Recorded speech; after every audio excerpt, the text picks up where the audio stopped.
Eto na naman si Senator Marcoleta. May bago na namang isiniwalat tungkol po dito sa tupad at sa ABS-CBN employees. Naku, mukhang siya yung nilalapitan ng mga nagrereklamo ngayon ha.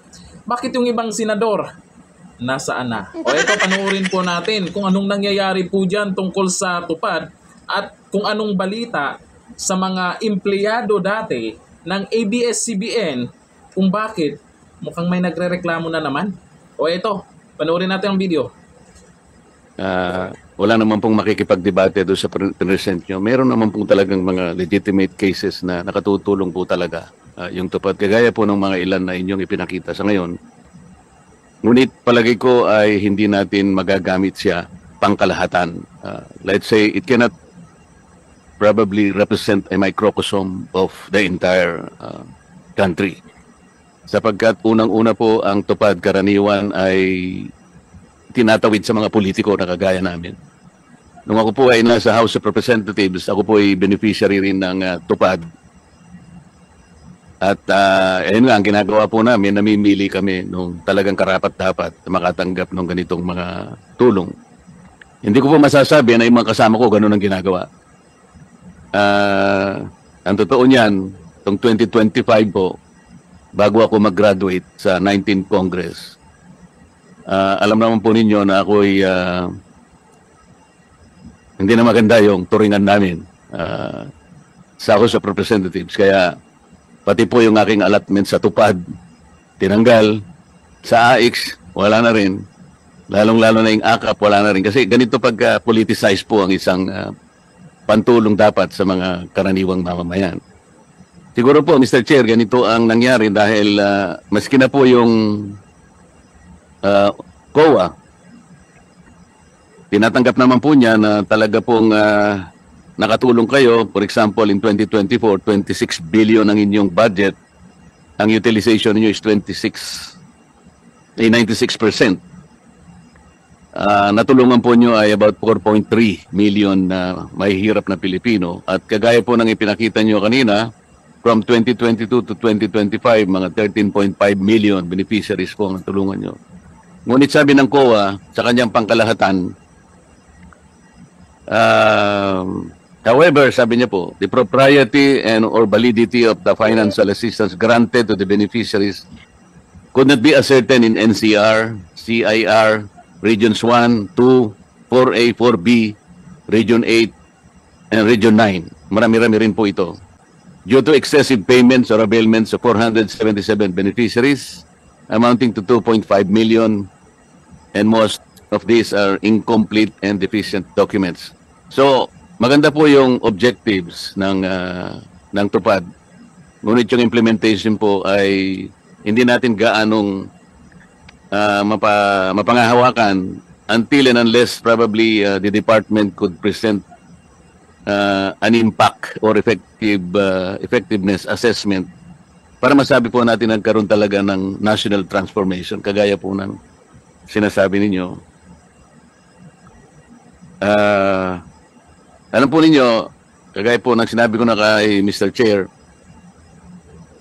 dahil po siguro sa frustration ko bago ako mag-graduate sa House of Representatives, binilang ko po kasi yung ating mga programs na pantulong po sa mga kababayan nating mahihirap. Maliban po sa 4Ps, meron tayong MAIP, ito po yung sa DOLE, ito po yung sa DOH. Sa DOLE po, ito yung tupad, sa DSWD, AIX, at saka yung AKAP. Pag sinuman po natin lahat, yung lima na yon, 194 billion pesos. Ngunit wala pong malinaw na record na ito talaga ay naibigay dun sa dapat na bigyan. Isa po ako sa pwedeng makapagpatunay, lalong-lalo na po nung itong nakarang eleksyon, na ginamit po yung tupad, AIX, AKAP, para po ma-impluensya ang ating mga botante. Kitang-kita ko po lahat yun. Sa Makati, yung dapat nakapuntahan ng pera na yan, sana man lang, ang tinatarget po natin about 5.5 million households na may hirap. Katumbas po ng 25 million Pilipinos. Pero wala pong record na malinaw na talagang tinanggap ito ng about 25 million poor Filipinos. Malaking halaga po yun, 194 billion. Kaya ako po yung nagpasya na mag-file ng isang panukalang batas. Imbes na po yung ayuda na ganito. Unang-una, Mr. Chair, I'm not trying to belittle yung programa pong ginawa ng DOLE at iba't ibang mga ahensya. Ngunit dahil nga po sa implementation ay napakahirap pong sundin at saka i-monitor lahat, kaya nakikita ko parang sayang lang po yung perang pinagsama-sama para tulungan ng mahirap. Yung panukalang batas po na akin pong isinusulong, imbes na po tupad, AIX, AKAP, MAIP, nandyan pa rin yung 4Ps. Ang sabi ko po, lahat ng mga households na kumukonsumo ng at least 200 kilowatt hours, yun po yung ilibre na lang natin. Diretso po sa household, hindi na po sa pamagitan ng politiko, wala na po yung corruption. Alam po niyo kasi yung hindi po natin na monitor, hindi lang tupad, lalo na yung AIX saka yung AKAP, hindi naman po talaga na ibibigay yung tamang halaga. AIX, for example, is 3,000 pesos. Pero magtataka kayo, sa ibang lugar, 500 ang binibigay, 1,000. Yeah, ganun din po sa tupad, yung iba. Kapag ka po ang ginawa natin, 200 kilowatt hours, libre na po.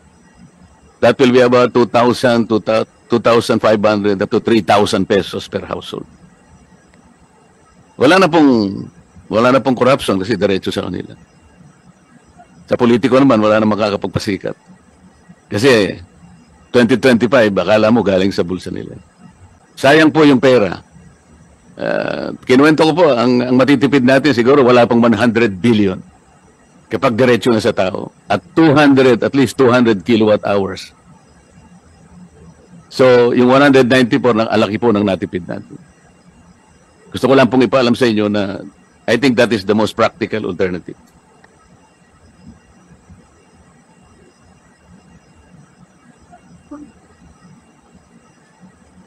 Secretary Benny, dun sa execution of judgment, sa execution program po ninyo, ang inyong budget lang ay 40 million lang pala. Which is only 3% of the labor arbitration program of 1.3 billion.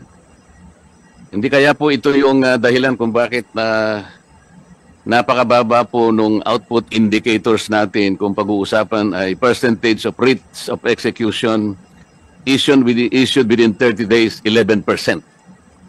Yung percentage naman po ng rates of execution implemented within 6 months, 22%.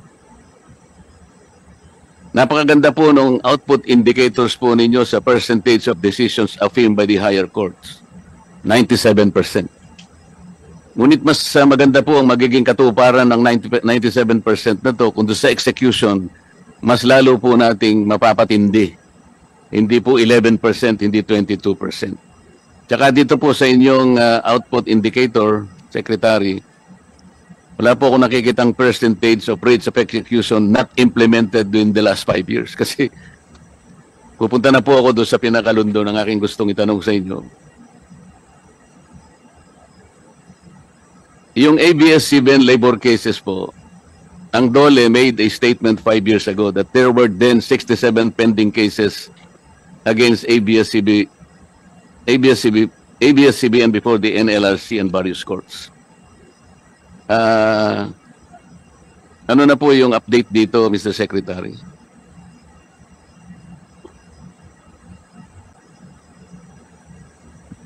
Maraming salamat po, Mr. Chairman. Konting pananalita lang po doon sa dalawang unang punto na binanggit po ng ating kagalang-galang na Senador Marcoleta. Welcome po namin yung inyong panukala na maging simple ang implementasyon ng programa pagsama-samahin kung yan po ay makakatulong para maiwasan po yung mga duplication. Ikalaw po, guys, ko lang sabihin na sa bahagi po ng DOLE dahil ang tupad ay Cash for Work program, closely monitored po namin at meron po kaming pinatutupad na guidelines pero kagaya po ng nabanggit ko kanina sa akin pong pangunang pagsasalita, ina-accept po namin na amin tinatanggap na hindi naman po perpekto ang mga sistema, implementasyon ng DOLE. Subalit, gagaya po ng inyong mga mungkahi, amin mong tinatanggap yan para maging gabay namin. So, On the issue of execution naman po siguro, especially in particular yung sa ABS-CBN, Mr. Chairman, may I request that yung detalye po ay ipagkaloob niyang ating pong chair ng NLRC para po bilang tugon po sa katanungan ng ating pong Senador Marcoleta. Mr. Chair, yung gusto ko lang malaman, yung 67 pending cases against ABS-CBN, meron po kayong statement 5 years ago. Gusto ko lang malaman, ano pong nangyari doon sa 67 pending cases based on your statement 5 years ago? 5 years ago po, Noon po ay 67 cases po ang pending. pwede po bang, meron ba tayong detalye dyan na ano, para dun sa amin? Okay. Siguro po kasama yung sa GR number 202481 promulgated by the Supreme Court on September 8, 2020, which involves 8 consolidated petitions for review on certiorari under Rule 45 of the revised Rules of Court. Ito 8 cases lang po pero consolidated. Hindi ko po alam kung anong connection niya sa 67 pending cases. Pero ito pong 8 consolidated petitions po ay 43 nito ay regularization cases covering 83 employees and 44 illegal dismissal cases covering 37 employees. Mr. Chair, kaya ko po ine-emphasize ito. Ito po ay mga dating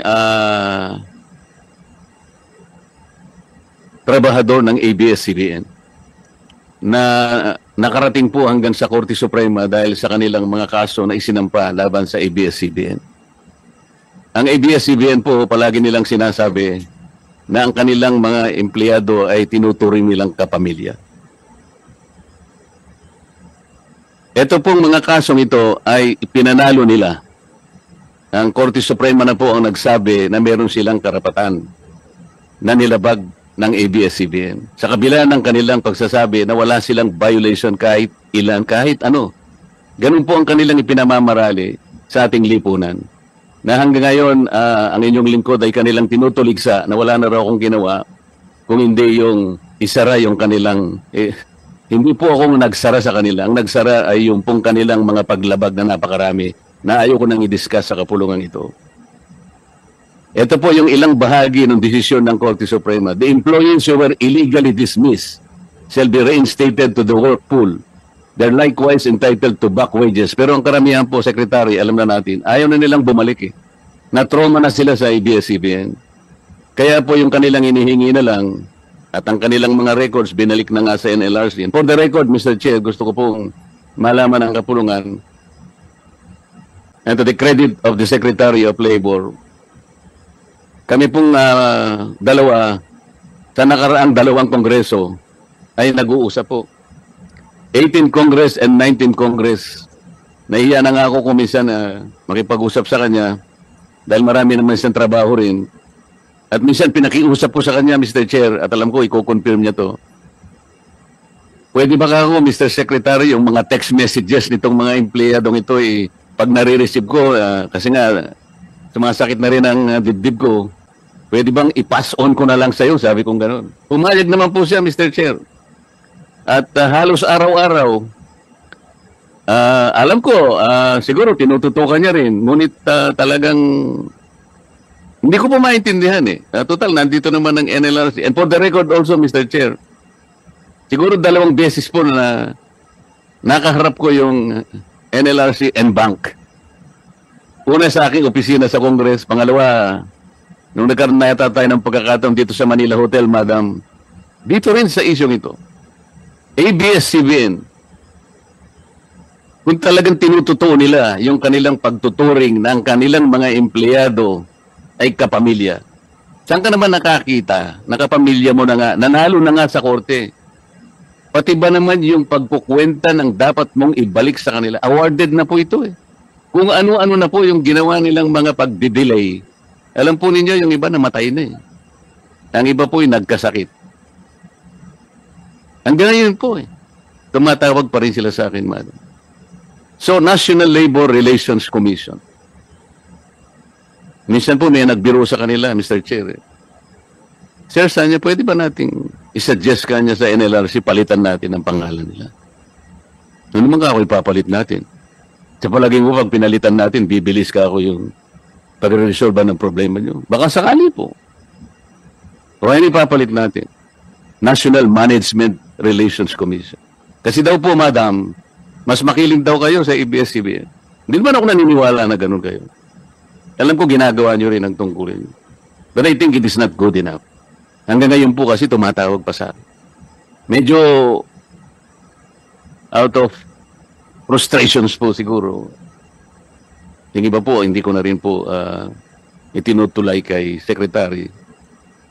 Pinapasa Diyos ko na lamang po kung anong magagawa pa ninyo. Sa mga workers ng ABS-CBN. Sana nakikinig po ang ABS-CBN at huwag na nilang sabihin yung salitang kapamilya. Pati nga po, meron silang mga angkor hanggang ngayon hindi po makamove on.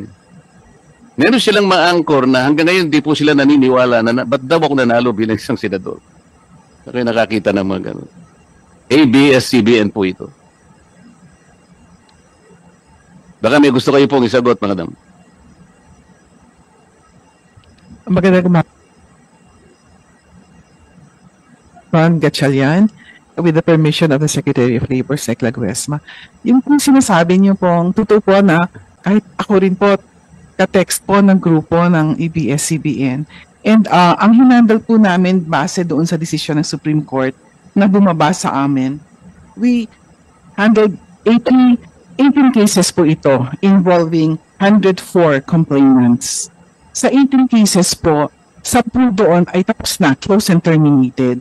Ang complainants po na involved ay 37. Ang na-receive po nilang total award is 100 million. I-qualify po natin, meron po kasi nagsabi sa akin, yung iba pong natapos na, kahit na binarap po sila, dahil lang kailangan na po nila, dahil nagpapagamot po yung iba. Sa makapid, yung iba pong naayos ninyo, pumayag na lang sila talaga. Halimbawa, yung isa po, 4 million po yung award. Pumayag na siya sa 200, 250,000. Ganun po yung iba eh.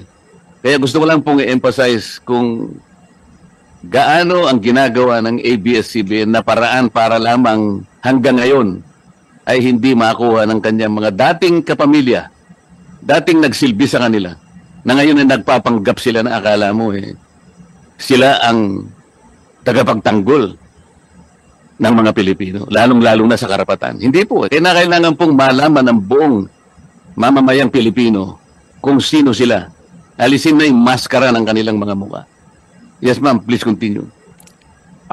Yun yung sinasabi nyo na meron mabababa. In fact, meron mo kaming, sinabi ko nga po, tapos na po ang 10 cases na involving 37. Meron mo kaming 8 na pending.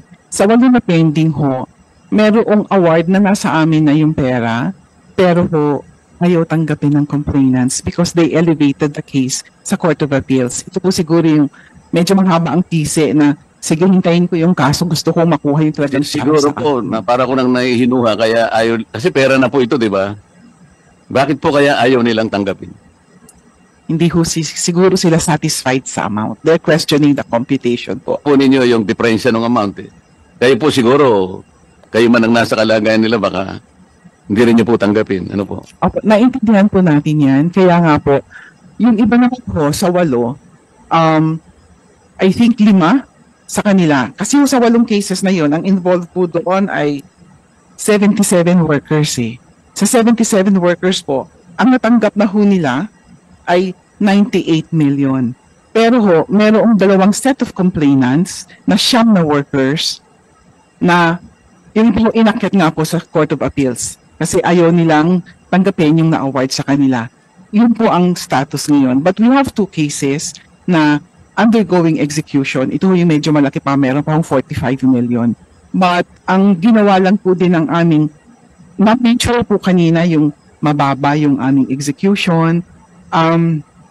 Kasi ho, ang aming labor arbiters, ang total ho ng aming arbiters ay 120 plus. Ang sheriff ho namin ay total of, 69. Anong ratio po nun? Bale, almost 1:3. Lalo sa NCR, ang NCR ho namin 29 sheriff, ang aming arbitration branches is 64. Kaya Pero madam, kung halimbawa kayo po ang may-ari ng ABS-CBN, kunwari lang, at alam ninyong itong mga taong ito ay nagsilbi naman sa inyo sa mahabang panahon. Hindi kayo nagkaroon ng kayo ng konting dispute, kaya umabot po roon. Hindi, tinuring nyo silang kapamilya. Kung kayo po ang may-ari ng ABS-CBN, pahihirapan pa ba ninyo ito? hindi po. Kung totoo ho ako na kapamilya ang turing ko sa kanila, nung nagsara ho ang ABS-CBN, ibibigay ko ang karapatan nilang matanggap kung separation pay ho yan, o kung iba'y gusto pang muloy sa pagtatrabaho, dapat ho ibigay. Yun nga po eh. Sana ay hindi na tayo nag-uusap ng ganito. 100% settled na po lahat sana. Hindi po ba? Tama po Kung ang siya. pagtuturing nila talaga, kagaya ng kanilang ipinamamarali, kagaya ng kanilang gustong ipalitaw sa sambayan ng Pilipino na sila'y nagmamahal sa kapamilya, sana hindi na nagkaroon ng pang-appeal na ito at yung mga iba po ay taon na po yung kanilang hinintay eh. Dalawa po rito ay namatay na eh. Yan po yung gusto ko lamang na ipaintindi. Idagdag ko lang po, Sen. Marcoleta, na yung efforts naman po ng NLRC, hindi lamang ho sa bangko or properties ng ABS-CBN ngayon. Kahit po yung collectibles nila.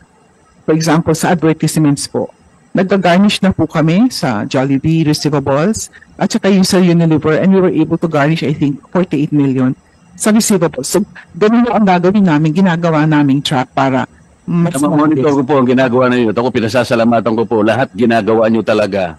Ma-settle lang talaga ito. Kaya lang dahil nga sa kapamamaraan na ginagawa po nila, hindi lang po ang kanilang mga kapamilya dati ang kanilang pinahihirapan. Pati po kayo, pinahihirapan din nila.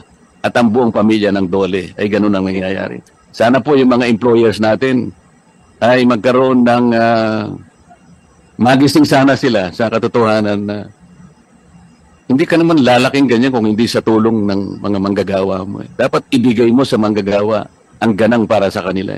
Hindi ka naman mabubuhay na management ka lang. Dito ka rin sasandig. Bakit hindi kaya maisip ng ABS-CBN yung ganong klaseng prinsipyo? Lumaki sila ng ganon Pagkatapos nung masara sila sasabihin nila sa buong Pilipinas, wala raw silang kasalanan.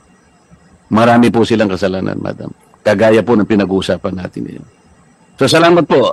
Gusto ko na lang magpasalamat sa inyo at saka sa ating Secretary of Labor sa kanyang pagtityaga. Pasensya ka na sir, sapagkat sa dami ng text na ipasa ko sa iyo, alam mo nagagalit ka na siguro sa akin. Mr. Chairman, gusto kong kumpirmahin na nagte-text messaging po kami ni Senador Marcoleta. At hindi po ako pwedeng magalit o mainis sapagkat meron hong batayan yung kanyang mga messages.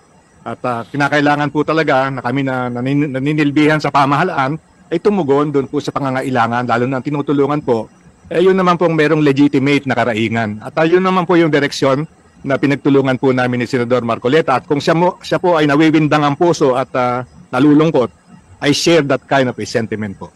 Salamat po. Salamat po, Secretary. Mr. Chair, isa na lang, bago ako sa TESDA, wala po akong tanong sa inyo, meron lang po akong proposal sa ating chairman. Pwede ba natin siyang bigyan ng, yung budget nila ay 5% ng entire education pa? Kasi 2% lang. Para makalampas siya doon sa ASEAN average of 4%, di ba? Pwede ba yun, Mr. Chair? Pag-isipan natin mabuti. Sabi nyo, Senator Salamat po. Marcoleta. Salamat po. Maraming salamat po. Buti na lang talaga may isang Senator Marcoleta na kung saan napag-usapan din ito. Ang dami ng problema ng bansa. Dumagdag pa ito. Tungkol po dyan sa mga empleyado ng ABS-CBN, akala ko talaga ay noon ay okay na. At yung mga dating empleyado ay okay na rin. Naku, mukhang hanggang ngayon ay mayroon pa rin palang problema itong ABS-CBN na to. Bali-balita, baka babalik daw sila. Kung ganito naman pala ang ginagawa sa empleyado nila, ay hayaan bang makabalik yung ABS-CBN na yan?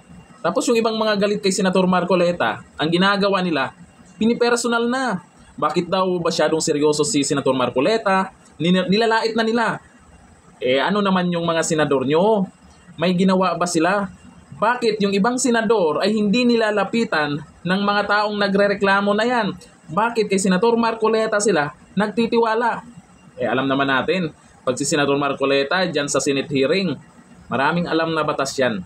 Kaya yung mga nakakausap niya, naku po, pag hindi mo masagot ng tama, masupalpal ka talaga. Hindi pwede yung bendalo sa kanya. Kaya magpasalamat na nga tayo, may senador tayong ganyan. Magpasalamat na nga tayo, may senador tayo na nagtatrabaho talaga at hindi kayang patahimikin yan. Nako, kung sinubukan nyo man, kung susubukan nyo man na patahimikin yan, or kung anong gawin nyo, pinalitan pa nga siya bilang isang chairman ng Blue Ribbon Committee, di ba? Lalong mag-iingay yan. Manggigigil yan para ilabas ang katotohanan. Itong mga galit sa kanya, nako, ma-stress na lang kayo dyan. Hanggang dito na lang, thank you. Bye-bye.